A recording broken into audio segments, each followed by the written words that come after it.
안녕하세요. 사연 읽어주는 남녀입니다. 오늘도 와주셔서 감사합니다. 오늘의 사연 바로 시작하겠습니다. 햇살이 따사롭게 비치는 오후.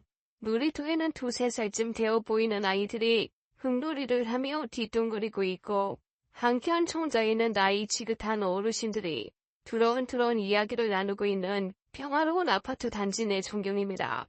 주민들의 표정도 여유가 느껴지고 바쁜 것 없어 보이는 걸 보니 강남의 고가의 아파트촌답네요. 그때 갑자기 그런 평화로움을 깨는 신경질적인 크락션 소리가 들리더군요. 앞에 서 있는 택배 차량에 물건을 빼고 있는데 차를 빼라는 듯 크락션을 눌러댑니다. 담배 대놓고 반말을 하는 운전자의 목소리는 크락션 소리보다 더 시끄럽게 느껴지더군요. 기분이 나쁜 듯 바라보는 택배 차량 기사. 그 모습에 차에서 내리는 외제차 운전자. 지금 다 때려본 거야?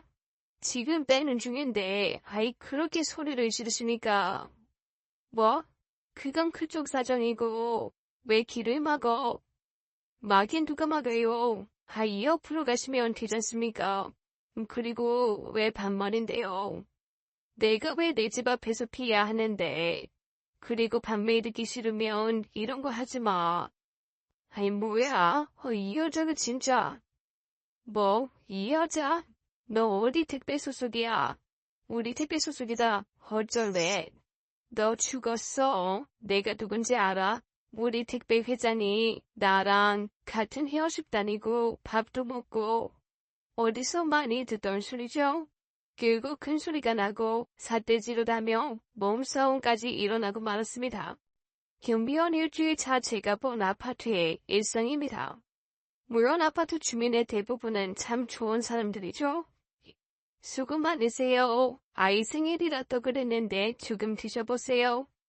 택배 아저씨들이 이 비타민 음료 하나씩 드시게 해주세요. 명절인데 아이 과일이라도 사드세요. 아저씨 감사합니다. 꼬마까지 배꼽 인사를 하는 걸 보면 저도 모르게 미소를 짓게 되죠. 그런 가운데 꼭 미꾸라지 한 마리가 물을 흐리는데요. 지금부터 전 그 미꾸라지 가죽에 대한 이야기를 하려고 합니다. 이런 거 하려고 월급 주는 거 아니야? 예. 아이 그래도 음식물은 따로 버려주시고 아이 깨끗하게 씻어서 주셔야 재활용이 가능합니다. 누굴 가르치려 들어 경비 주제. 진짜. 놀고 먹으면서 이제 일도 가려서 하려고 하네. 말문이 막혔습니다. 그때 이 옆동의 경비원 이씨가 저에게 눈짓을 하더니 수습을 하더군요. 아이고 예, 아이 저희가 알아서 하겠습니다. 아이 두고 들어가십시오. 일들 제대로 하라고요. 아침부터 재수없게. 저는 뒤통수를 맞은 듯 정신을 차릴 수가 없었죠. 플라스틱 용기에는 빨간 떡볶이가 그대로 남아있었고 그 안에 닭뼈까지 함께 들어있었습니다.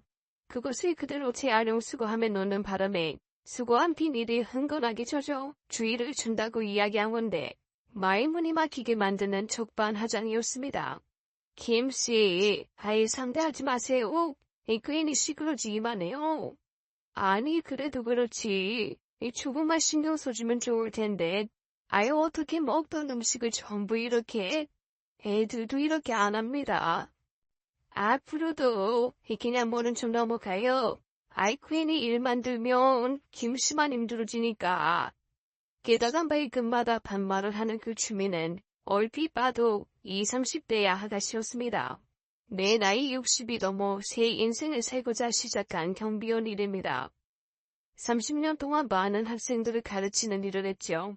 물론 말 안 듣고 속 썩이는 아이들도 많이 있었습니다. 그래도 그런 아이들은 말귀가 통했거든요.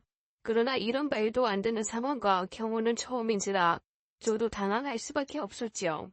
게다가 나름 부끄럽지 않게 살아왔다고 자부하는 저로서는 이런 말도 안 되는 상황을 그냥 넘어가야 한다는 것이 너무나 고통스러웠습니다. 당장이라도 그만두고 싶었지만 그럴 수 없었죠. 그건 저와의 약속이었고 아내와의 약속이었습니다. 1년 전 이맘때쯤이었어요. 아니 2박 3일인데 아이 무슨 짐이 그렇게 많아. 이게 뭐가 많아요. 옷도 있어야 하고 2박 3일 먹으려면 김치도 넉넉해야 하고 쌀도 그렇고 당신 좋아하는 된장찌개 끓이려면 된장하고 양념하고 어머니 그냥 사드세요. 아이 뭘 가슈소까지 밥을 해 드시겠다고. 됐어. 그런 데는 여행지라 비싸기만 하고 아버지가 얼마나 입이 까다로우신데 그냥 사 먹자니까 아유 공손스럽게.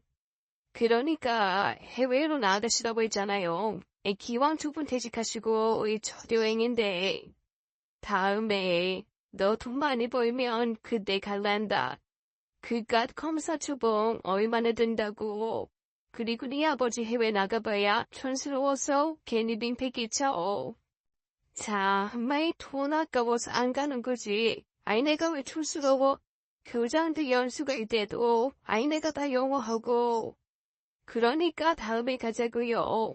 아 맞다. 들기가루 안 챙겼다. 들기가루가 아니라 이 두통약이나 챙겨요. 아이 맨날 머리 아프다고 하면서. 걱정 마세요. 당신만 수간 쓰기면 되니까. 하하. 아내는 신이 났습니다. 집안 사람 다 챙길 듯 큰 가방을 둘러매고도 표정만은 밝더라고요. 저와 아내는 둘 다 초등학교 교사로 만나고 그렇게 결혼해서 30년간 교직 생활을 했습니다. 그리고 얼마 전 정년퇴직을 하게 되었는데요. 저나 아내나 학교 아이들에게 집중하느라 정작 내 아들은 졸업식조차 혼자일 때가 많았습니다. 그런데도 공부 잘하고 잘 자란 아들은 로스쿨을 장학생으로 졸업하고 얼마 전 검사가 되었답니다. 그동안 고생한 아내와 저를 위해 여행을 마련해준 아들. 우린 아이들 수학여행 때 가보았던 지리산에 가기로 했죠. 이제 편히 쉬면서 여행이나 다니면 되겠다 생각하니 저도 아이들처럼 설레더라고요. 그렇게 둘만의 운전을 해서 둘만의 여행을 시작했고 서울을 막 벗어나 들어간 고속도로 휴게실에 도착을 했습니다. 그리고 화장실에서 나오는 중에 전화 한 통을 받았어요. 아이고 정민이냐.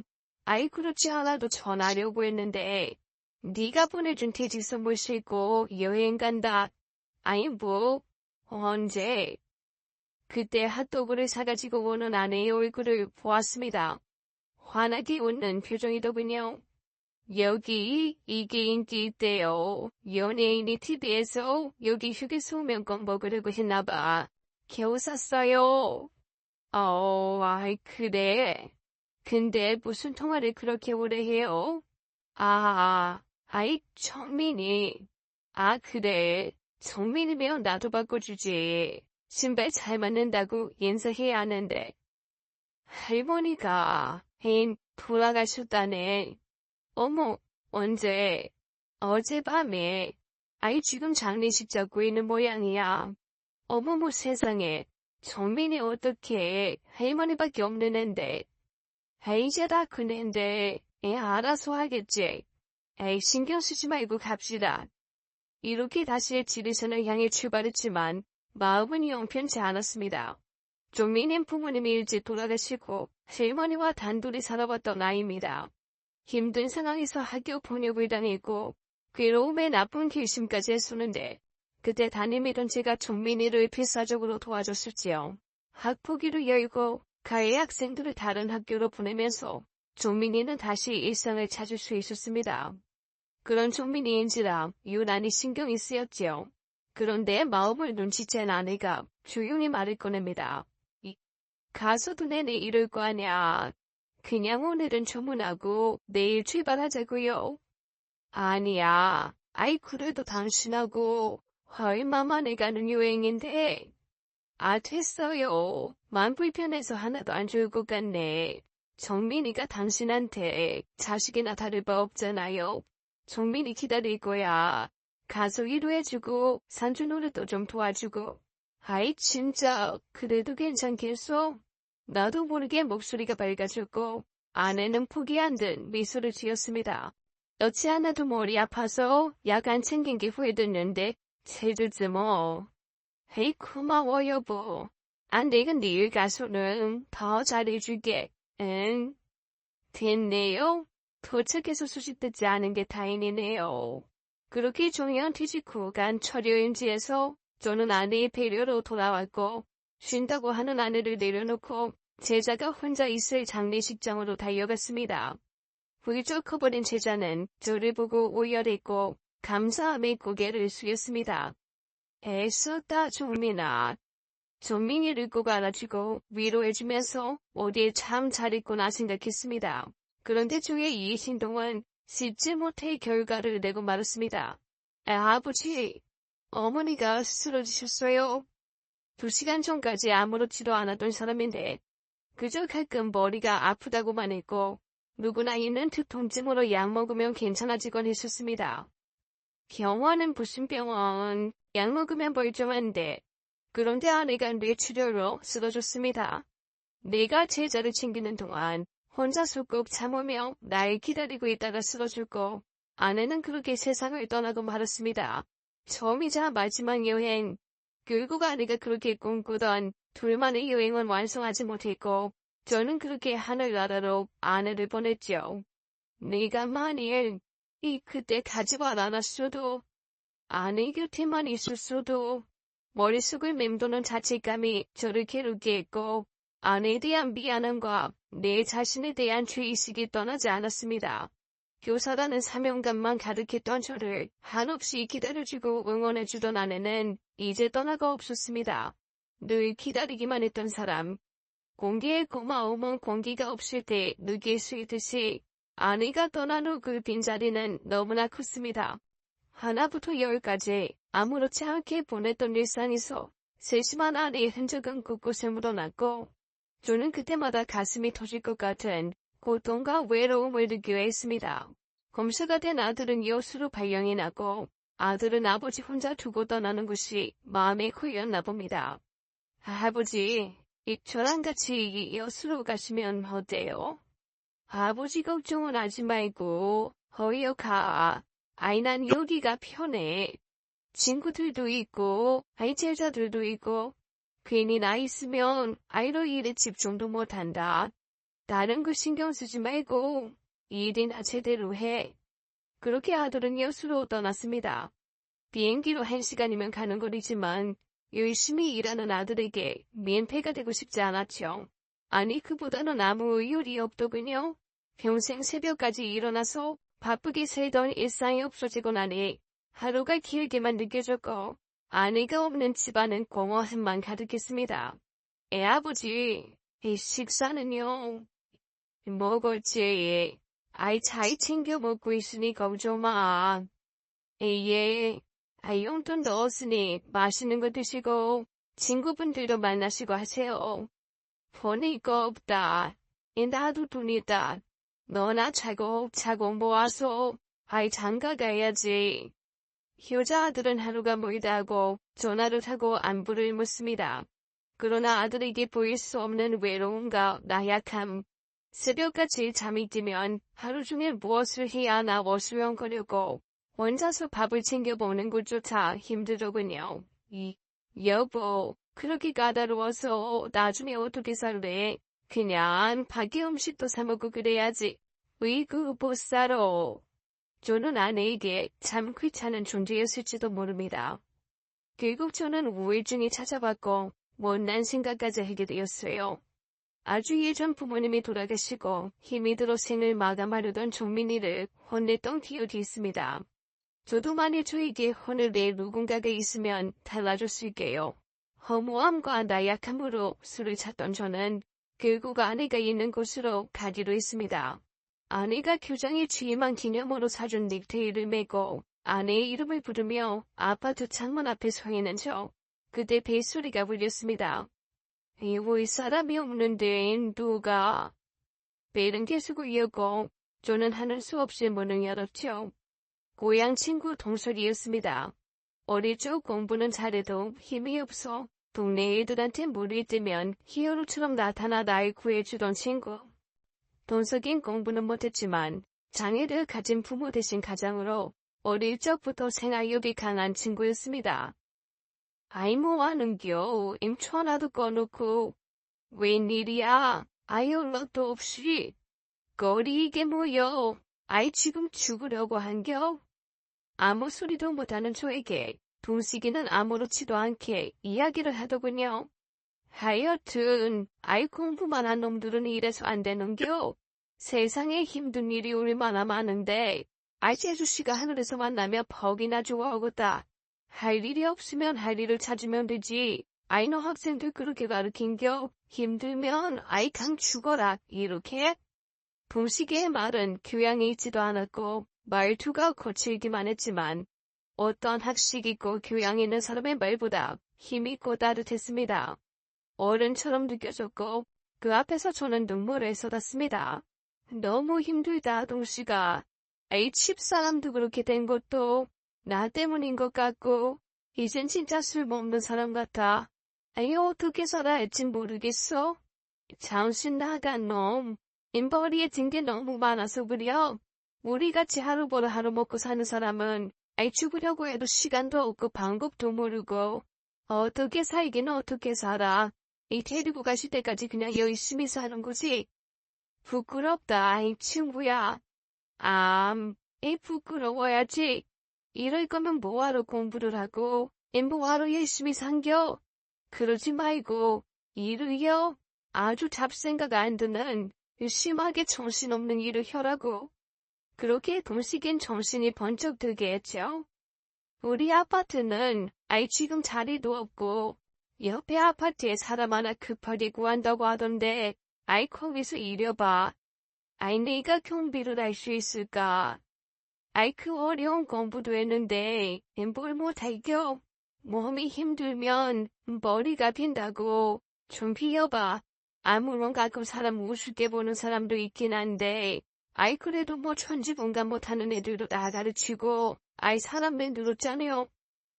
동식이의 천금 같은 말에 저는 용기를 내서 경비 일을 시작하게 되었고 그렇게 이 아파트로 오게 되었습니다. 이 아파트는 30평대였지만 30억이 넘는 고급 아파트였고 동식이 말대로 생각보다 하루하루는 정신이 없었죠. 주차한 차량 확인하고 택배 물건 받아주고 층간소음 민원 접수하고 경내 순찰하고 새벽부터 밤까지 바쁘게 돌아갔습니다. 그중에서 가장 신경 쓰이는 것이 바로 재활용 쓰레기 정리였어요. 주민들이 대부분 잘 정리해줘서 별 문제는 없었지만 이렇게 초등학생만도 못한 어른들도 있죠. 그것 때문에 어렵게 시작한 일을 그만둔다는 것은 먼저가 아내에게도 친구 동식이에게도 무엇보다 내 자신에게 부끄러운 일이었습니다. 601호 택배 차량의 크락션을 눌러대며 반말을 내뱉고 오물 가득한 쓰레기를 재활용하며 놓는 그 무의상식한 아가씨가 사는 집. 인터폰이라도 울리면 심장이 벌렁거리고 601호만 아니길 바라는 것은 비단 저만의 생각은 아니었습니다.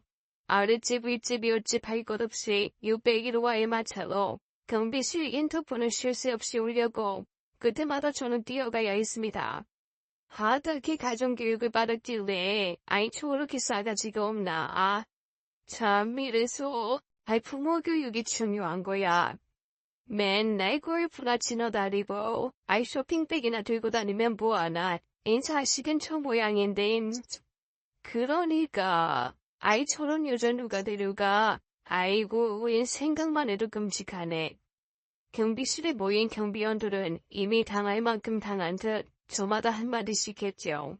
부모 없이 자라도 인성만 좋은 우리 정민이 생각하면 더 말이 안 되는 경우였습니다. 밤이 되면 주차장은 난리가 납니다. 재개발을 앞둔 오래된 아파트라 지하 주차장이 없는 관계로 지상에는 차들로 북새통을 이룹니다. 특히 입구 통로나 소방구역에 차량을 세우면 문제가 되기 때문에 무엇보다 경비원들이 가장 신경을 써서 관리를 해야 하는데요. 다음날 출근을 원활하게 하기 위해서입니다. 그런데 새벽에 아파트로 출근을 하다 보니 통로에 차 한 대가 서 있는 겁니다. 저와 교대로 경비를 서는 오 씨는 밤에 잠시 순찰을 도는 동안 차를 세워놓고 운전자가 없어졌다며 물상이 된 채 교대를 하였습니다. 출근 시간 주민들은 불편을 호소했고 저는 방송을 통해 차를 빼달라고 여러 차례 알렸지만 나타나지 않더군요. 주민용 스티커가 붙어있질 않은 걸 보고 외부 차량으로 방문객이라는 생각을 했습니다. 그러나 아무리 기다려도 차주는 나타나지 않았고 주민들에게 일일이 양해를 구하였습니다. 오전이 다 지나고 저는 관리실에서 배부받은 불법 주차 차량 스티커를 붙였지요. 당신이야? 내 차에 스티커 붙인 사람이? 점심을 먹다가 놀라 돌아보니 하필 601호 그여자 있습니다. 아, 예. 아이 70 하나 찾으신가요? 여러 차례 방송을 했는데요. 통로에 세워두시면 다른 차들이 못 다녀서요. 그럼 세울 데가 없는데 어떡할까? 내 집에 내 차도 못 세우면 그거 관리하려고 여기 있는 거 아니에요? 예. 그런데 주민용 스티커도 없어서 연락할 길도 없고 밤에는 관리실문 닫으니까 스티커 못 받았지. 그럴 거면 24시간 일을 하든가. 아이고, 그러신 줄도 모르고 경비실에라도 이야기해 주셨으면 좋았을 텐데. 이 아저씨 진짜 말 많네. 그래서 새 차에 이런 떨어지지도 않는 딱지 붙여놓으면 어쩔 건데. 이 차가 얼마나 어렵게 뽑은 차인 줄이나 알아? 얼마짜린 줄 아냐고. 죄송합니다. 죄송이면 다야. 기물파손으로 손해배상 청구하기 전에 스티커 깨끗하게 스쳐서 갖다 놔. 길을 던지는 601호 아가씨의 행동에 할 말을 잃었습니다. 그동안 제가 너무 상식적이고 좋은 사람들만 만나고 살았나 보네요. 이봐요 아가씨. 제가 몰라서 스티커를 붙인 건 잘못했지만 아무리 그래도 아버지 뻘 되는 사람한테 반말하고 그러면 아예 안 되는 겁니다. 뭐래 이 아저씨. 늙은 게 자랑이야. 미안하면 미안하다고 하면 되지. 내가 아저씨한테 왜 훈계를 들어야 하는데. 그러고 보니 이 아저씨 지난번에도 쓰레기 가지고 뒤집 잡더니 나한테 무슨 억하심정이라도 있어? 아니요. 그럴 리가 있겠습니까? 저는 그냥 여기서 해야 할 일을 하고 있는 겁니다. 그래서 스티커 붙이는 게 해야 할 일이냐고. 무슨 컴비가 일을 이따위로 해? 학교에서 뭐 배웠어? 남의 차에 이런 거 막 붙이면 되는 거야. 죄송합니다. 하긴 학교를 다녀보긴 한 건지. 그 소리에 속에서 불이 올라오고 입에서는 안 써보던 욕이 나올 것 같은 걸 꾹 참느라 잇몸이 다 쑤시더군요. 세상에 내 자식 뻘 되는 사람한테 이런 이야기까지 듣고도 참는 것이 맞는지 도무지 알 수가 없었습니다. 혹시 괜히 구급차 보니까 흠집 내고 싶어서 그런 거 아니야? 무슨 그렇지 않습니다. 제가 깨끗하게 떼어놓겠습니다. 그때 관리소장님과 다른 동 경비들도 뛰어왔습니다. 죄송합니다. 우리 김씨가 온 지가 얼마 안 돼서 실수를 한 것 같습니다. 실수는 무슨, 부져보니까 배 아픈 거잖아. 좋은 차 보니까 해코지하고 시비 걸고 그러는 거 아냐? 얼른 사과드리세요. 정중하게. 됐어요. 이거 유리에 키스라도 나면 그땐 내가 가만 안 있어. 아저씨와 1급에서 깔 거니까. 그걸로 될지 모르겠지만 제가 90도로 허리를 숙여서 사과를 하고서야 601호는 올라갔습니다. 전 다음날 그 유리에 있는 스티커를 깨끗하게 물로 닦았죠. 혹여라도 스크래치가 날까봐 진짜 조심스럽게. 그 모습을 자신의 집에서 보고 있던 601호의 여자의 모습이 보이더군요. 그때부터 시시때때로 601호의 호출이 시작되었죠. 우리 집 물 새는데. 점심을 막 먹으려는 순간에 인터폰이 울렸습니다. 관리실이 마침 점심시간이라 점심시간이 지난 후 올려보내겠다고 했지만 막무가내더군요. 지금 불이 새서 물바닥에 튄다고. 밥이 넘어가요? 할 수 없이 뛰어 올라간 저는 아연 질색하고 말았습니다. 변기 좀 틀어줘요. 막혔네. 물이 샌다면서요. 기가 멈췄고 이왕 온 거 변기 좀 틀어달라고. 누수는 거짓이었고 변기에 불이를 보고 막혔다고 저한테 연락을 한 거죠. 죄송한데 경비실에서 할 일은 아니고요. 제 말 드시는 게 좋겠습니다. 이 아저씨 뭐라고 하는 거야. 남의 세체를 엉망으로 만들어 놓고도 불쌍해서 봐줬더니 지금 내가 부탁하는 걸로 보여. 뭔가 착각하고 있나 보네. 그땐 제가 죄송하다고 말씀드렸지 않습니까? 왜요? 더러워요? 그럼 애초에 이런 일을 하지 말든가. 배부른 소리하고 있어 진짜. 갈수록 가관이었지만 또 소란스럽게 하기 싫었습니다. 우리 학교다. 우리 아이들 편이다 생각하고 더러운 거 꼭 참으며 처리했죠. 부모와 함께 사는 여자라는데 교육을 어떻게 받은 건지 도대체 이해할 수가 없었어요. 그때부터 이게요. 저희 완전히 우습게 알고 머슴처럼 부리더군요. 가스 냄새 나는 것 같은데 해서 뛰어가면 음식물 쓰레기를 던지듯 주고는 음식물에서 나는 건가 봐. 이거 버려주고 물기 제거도 안 한 아주 냄새나는 음식물 쓰레기였습니다. 그뿐이 아니었죠. 여기 아저씨들 빵 좀 가져가서 나눠 먹어. 비싼 거야. 웬일인가 싶어 가지고 왔더니 유통기한이 일주일이나 지난 푸른 곰팡이가 보이는 빵이더군요. 저는 도저히 더 참기 힘들었습니다. 이렇게 인간 이하의 취급을 하는 사람을 주민이라는 이유로 잡아넘기는 건 아니라고 생각했죠.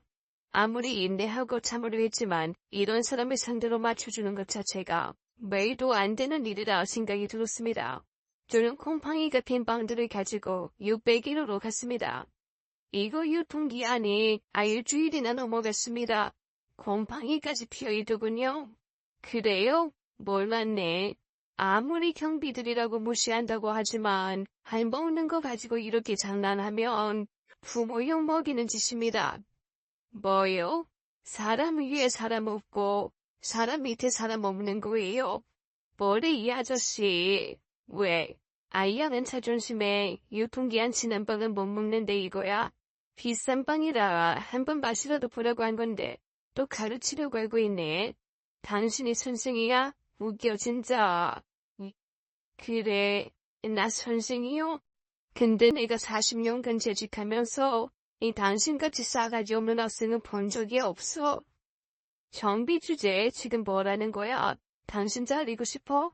말 함부로 하지 말아요. 이 나이도 우리 자식 버린 것 같은데. 저번부터 자식 버리니 부모 버리니 하는데 나이만 처먹으면 되는 게 아니야. 나 같으면 경비 아버지 두고 장태서 얼굴도 못 들고 다녀. 누군지 참 불쌍한 애 자식이. 그 말에 도저히 참지 못한 저는 가지고 있던 빵을 모두 그 여자에게 내던졌습니다. 이내라면 남에게 뒤지지 않은 저였지만 한계를 느꼈고 결국 저는 폭발하고 만 것입니다. 그리고 저는 그 문을 열고 나와 엘리베이터를 탔습니다. 분노에 욕을 하는 그 여자의 목소리가 들려왔어요. 야, 당신 내가 가만둘 줄 알아? 너 이제 끝났어. 좀비원 주제.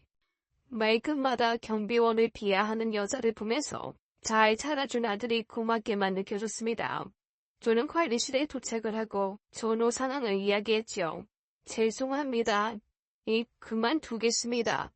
모두 왜 그런지 아는 듯 저를 짠한 눈으로 바라보더군요.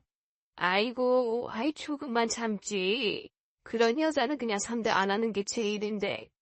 하긴, 오시기 전에 그만둔 경비원도 결국 201호 때문이었어요.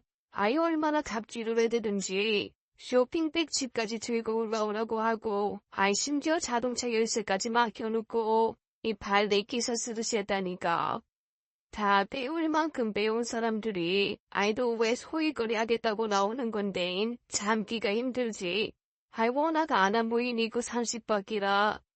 말도 마요. 6개월치 관리비가 미납이 돼서 온수를 끊었다가 관리실을 뒤집어 놓고 소장 가만 안 둔다고 협박하고 관리비는 안 내면서요. 어떻게 외제차를 사는지 이해가 안 된다니까. 어쨌든 다음 분 구할 때까지만 제가 이기겠습니다. 이 소란 피워 죄송합니다. 그때 600km는 뛰어내려왔고 여자의 눈에서는 눈에 광기 맞아 보이더군요. 당신 내가 가만히 있을 줄 알아? 당장 사과부터 해. 먼저 잘못하셨으니 사과하시면 제가 사과하죠. 미쳤어? 내가 왜 사과를 하는데 너가 뭘 잘못했다고.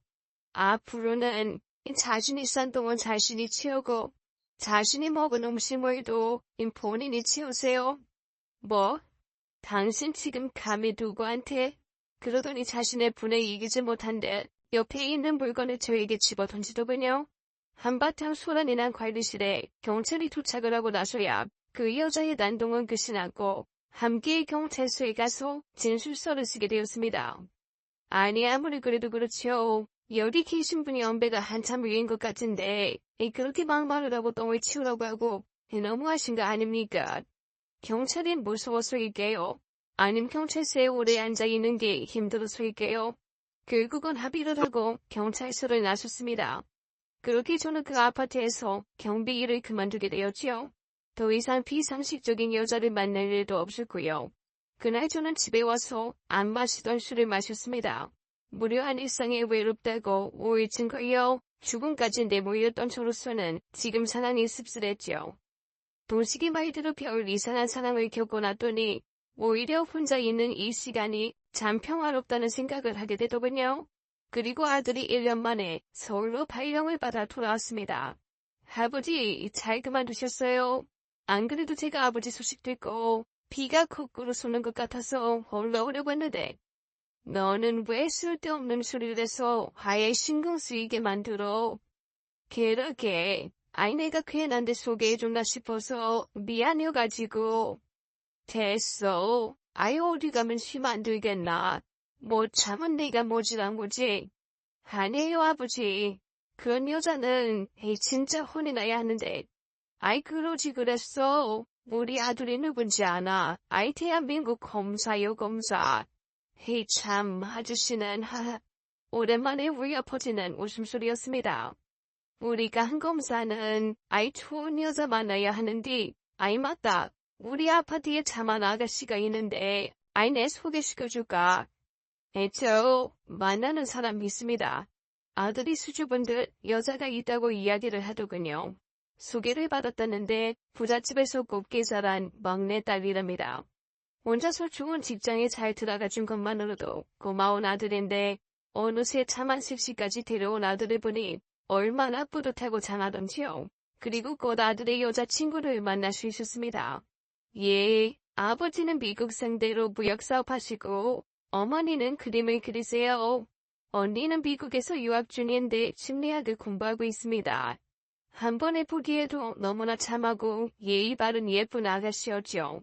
가정교육을 잘 받은 아가씨를 보니 얼른 며느리로 맞이하고 싶었습니다. 아버지만 좋다면 저도 좋아요. 네가 좋아야지. 하이 그쪽 부모는 인사드린 거야. 예, 지난번에 부모님만 인사드렸는데 아버지 뵙고 싶다고 하시던데요. 그래, 아이 날짜도 잡고 하려면 한번 만나봐야지. 아버지, 제가 잘 모실게요. 어머니 뭐까지. 네가 무술수로 어머니 몫을 이 녀석 잘 꺼준 것만 해도 고맙다. 오랜만에 찾아온 행복감이었습니다. 그렇게 상견례 날짜는 다가왔고 저는 새로 양복도 사입고 구두도 사시 놓습니다. 아내는 아들을 참 반듯하게 키운 사람입니다. 아들이 검사가 될 수 있었던 것도 아내의 꿈이지요. 저는 학생들 돌본다고 신경 쓰지 못할 때 아내는 학교 일하면서도 집안일이며 아이까지 완벽에 가까운 사람이었습니다. 그러다 보니 자기 돌볼 겨를도 없었고 그저 두통이라고 넘어간 증상이 뇌출혈이 되어 이 세상을 떠나게 된 거죠. 오늘따라 아내 생각이 참 많이 나네요. 처음 뵙겠습니다. 아이 김 검사 애비입니다. 예, 아이 처음 뵙겠습니다. 혜련의 아버지입니다. 이 사람은 이제 안 사람이고요. 예, 안녕하세요. 언니가 지금 강의가 조금 늦게 끝나서 오고 있는 중이에요. 아, 예, 들었습니다. 미국에서 심리학 공부하고 들어오셨다고요. 아이 참 자녀분들을 잘 키우셨습니다. 우리 김 검사야말로 아버님이 훌륭하게 키우셔서 후후후. 제가 아니라 아이 아내가 참 애를 많이 썼죠. 그래도 부족한 아이인데 애 좋게 봐주신다니 감사할 따름입니다. 그때까지만 해도 분위기는 훈훈했습니다. 아버지란 사람은 허풍이 좀 심하긴 했지만 사업하는 사람이라 그럴 거라 생각했고 어머니는 영어를 많이 쓰긴 했지만 해외에서 오래 지내서 그런가 보다 했지요. 그런데 문이 열리고 들어오는 언니를 본 순간 하마터면 먹던 물을 뿜을 뻔했습니다. 바로 그 이유 빼기로 그 진상이었기 때문입니다. 죄송해요. 오늘따라 학생들 질문이 너무 많아서. 아니, 저 여자가 왜 여기서 나올게요. 바로 그 유학가에 있다던 언니가 저 똥싸개였다니요. 저는 진짜 너무 기막히고 너무 놀라 말이 나오지 않았습니다. 제가 경비복을 벗고 양복을 입고 있어서일게요. 알아보지를 못했나 봅니다. 처음 뵙겠습니다. 희련이요, 니수련이에요. 유학 갔다가 귀국한 지가 얼마 안 되셨다고 들었습니다. 예, 한 달도 안 됐어요. 아이, 그럼 그 전에 좀 미국에 계셨나 봅니다. 네, 그래서 제가 좀 지리도 서툴고. 그런데, 아유, 우리 김검사 아버님은 어디 사시는지요? 감락역 부근 네 아파트에 사세요? 어머, 거기 요즘 최고가 나가는 곳이잖아요. 세상에. 그 아파트는 야무진 우리 아내가 20년 전 낡은 아파트를 헐값에 샀다가 재건축 허가가 나는 바람에 재고가를 친 곳입니다. 601호가 사는 아파트보다도 비싼 곳이죠. 저는 앉아있는 내내 저 앞에 앉아 가식을 들고 있는 그 여자에게 당했던 일들이 주마등처럼 스쳐 지나가더군요. 만약 그 일을 겪지 않았더라면 저 가족들을 보며 참 단란하고 예의 바른 가족이라고 생각했겠죠. 저같이 많은 학생들을 경험해본 사람도 말입니다. 더 이상은 앉아있을 이유가 없다고 생각했어요. 그때 없나 봅니다. 제가 누군지를 눈치챈 곳에 갑자기 당황한 그 언니는 얼른 눈을 피하더군요. 오랜만입니다. 어머, 아세요? 저희 딸을? 아이다 마다요. 아이 저랑 여러 번 만나서 이야기도 나누고 했는데요. 예? 어떻게? 너 언제 뵀어? 그게 우리 아파트에 경비원으로 계셨어? 예, 제가 소위 거리 삼아 경비 일을 잠시 했는데 그때 자주 뵈었죠. 음식 쓰레기도 버려드리고 변기도 뚫어드리고 담내로 곰팡이 빈 방도 주시고. 아버지, 그럼 그때 말씀하신 이 그 버릇없는 분위기는 쌓여주고 다들 무슨 말을 해야 할지 몰라더군요. 제가 몸이 좀 좋지 않아서 실례인 줄 알지만 먼저 좀 가도 될까요? 어머, 그러고 보니 안색이 좀 안 좋으시네요. 아버지, 괜찮으세요? 괜찮다. 여기서 식사하면 체할 것 같아서 나 먼저 갈 테니 대접하고 오너라. 아닙니다. 아이, 자네가 오늘 모시고 가게. 아이, 우리는 다음에 또 뵈면 되니까. 그냥 택시 타고 가면 되니까. 아니에요, 아버지. 제가 모실게요. 나중에 연락드리죠. 그렇게 인사를 하고 나왔습니다. 속이 울렁거리고 쓰러질 것만 같았지요. 아버지 진짜요. 그 아파트 여자가 맞아요. 미안하다. 미안하긴요. 1층에 서 계세요. 제가 주차장에서 차 빼가지고 나올게요. 그리고 아들이 간 후 갑자기 토할 것 같아 화장실로 갔습니다. 그리고 나오는 중에 만난 601호 화장실로 들어가는 중인 듯 하더군요. 소스라치게 놀라며 갑자기 그동안 보이지 않던 비굴함을 보였습니다. 사돈어른, 정말 죄송합니다. 제가 그때 스트레스 받는 일이 많아서 저는 더 대꾸할 필요를 못 느끼고 그 자리에서 나왔습니다. 그날 집에 돌아온 후 저는 아들에게 모든 사실을 털어놓았어요. 마음이 아픈 일이었지만 저런 집안에 아들을 보낼 수는 없었죠. 말도 안 돼요. 어떻게 그런 짓을 하고 뻔뻔하게. 그래도 너랑 결혼할 아이는 다룰 수 있으니 결혼을 서두르지 말고 천천히 서로 알아가는 게 어떨까 싶다. 예, 그럴게요. 아버지 죄송해요. 네가 죄송할 일 아니야. 인디가 처음으로 집에 데려오는데 괜히 나랑 엮어서 너가 곤란하게 된 거지. 아들에게 미안했습니다. 그러나 한편으로는 미리 알아서 다행이라는 생각이 들더군요. 아들은 결혼할 여자친구를 만나 이 사실을 이야기했고 발등에 불이 떨어진 듯 다음날 그 가족들이 저희 집으로 찾아왔습니다. 용서해 주십시오. 아이 제가 너무 오냐오냐 키워서 애가 버르장머리가 없어요. 다 제 잘못입니다. 죄송합니다. 사돈어른 한 번만 용서해 주세요.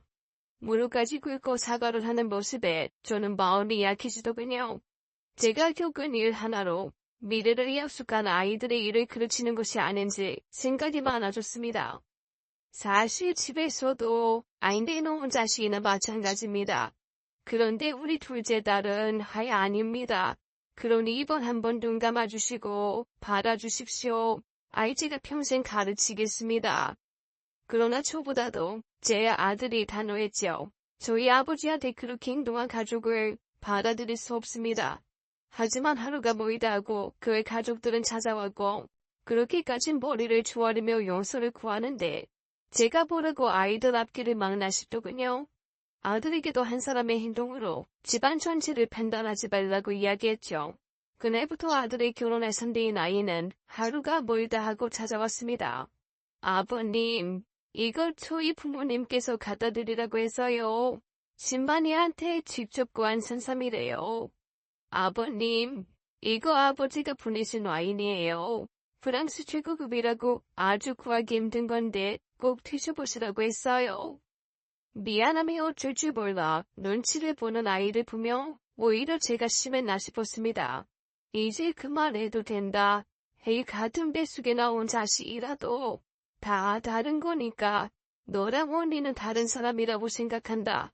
저도 너무 속상해요, 아버님. 언니 때문에 얼마나 화가 나고 속이 상하셨을까 생각하니까 오빠가 저한테 화난 거 너무 당연해요. 저 평생 갚으면서 살게요. 눈물까지 보이는 아이를 보니 안쓰럽더군요. 그래서 용서하고 받아들이기로 했습니다.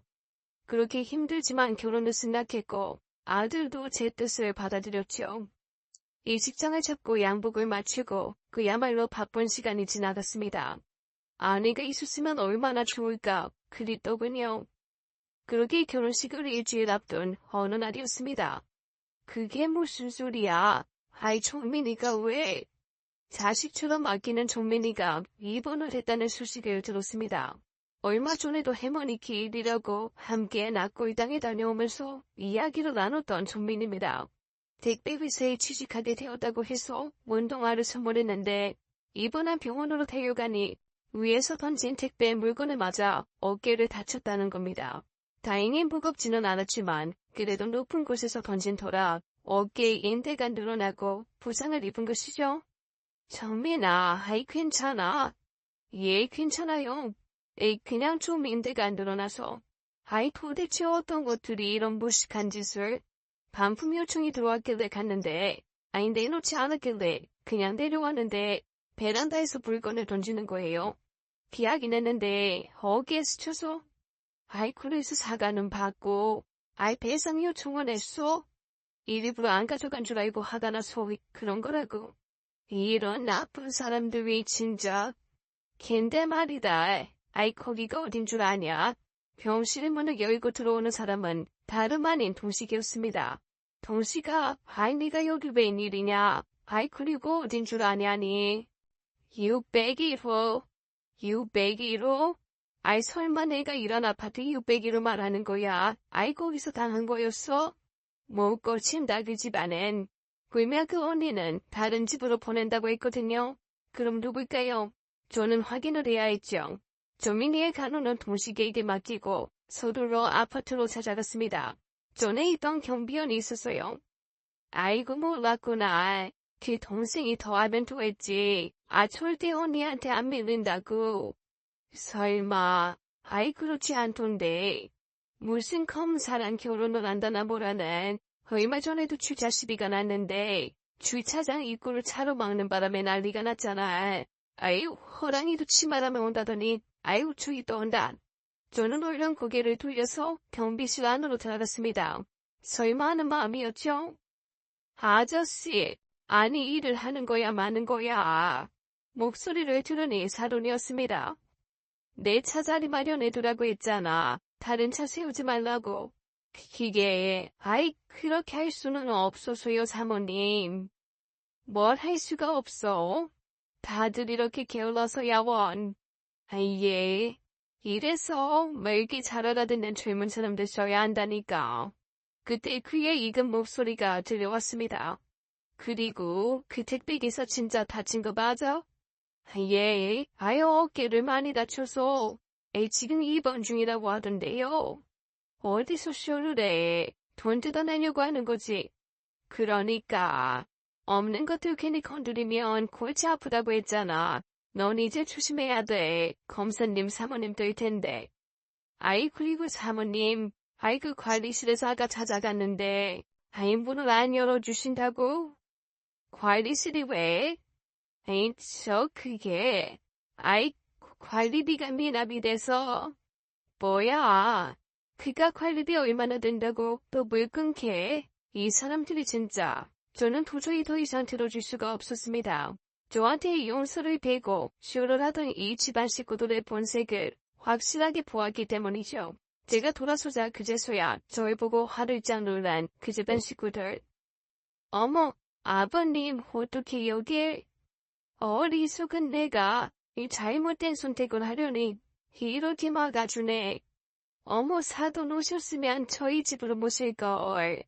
사돈은 누가 사돈이니까 인불값도 못 내서 민폐를 끼치면서 인보가 그렇게 당당해서 큰 소리를 치는 건지 부끄럽지 않습니까?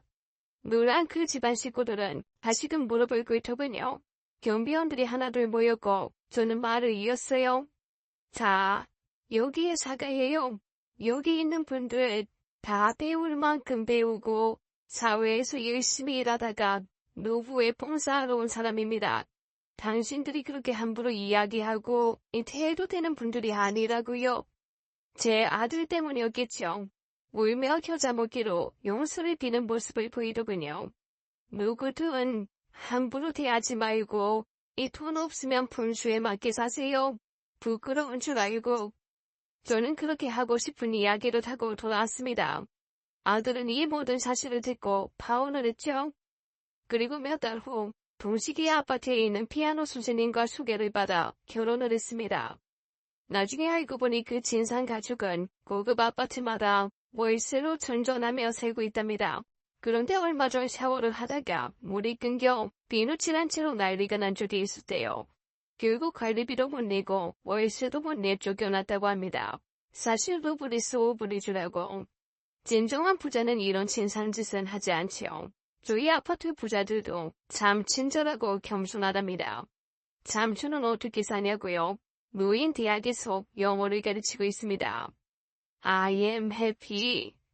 지금까지 사연 읽어주는 남녀였습니다. 끝까지 함께 해주신 여러분 감사드리며 저희는 다음 사연으로 돌아올게요.